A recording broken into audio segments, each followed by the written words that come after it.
Welcome to Kenton's videos. Enjoy the video. You start by confirming you have the right account email and password. This avoids delays. Once ready, power cycle the console and your router, unplug both, wait 60 seconds, then restore power. This clears temporary network and cache glitches that commonly block sign-in. If you see the dashboard, make sure your console connects to the internet. Use the network settings to verify IP assignment.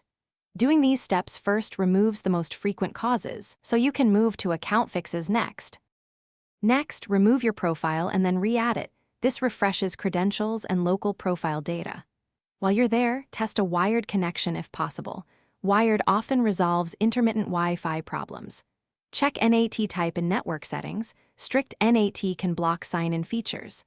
Go to Network Advanced. Clear the alternate MAC address if present, then restart the console so it requests a fresh lease. Finally, install any pending system updates. Outdated system software can prevent authentication. To finish, reset your Microsoft account password if sign-in still fails, and verify two-step verification emails or app prompts. Authentication blocks are common. Once done, try signing in on the Xbox app or a web browser to confirm account validity. If nothing works, consider a full factory reset after backing up cloud saves. This clears deep profile corruption. If problems persist, one key troubleshooting tip: sign in on a different network or hotspot to rule out ISP or local router filtering as the cause. Thanks for watching. Consider subscribing if we helped you.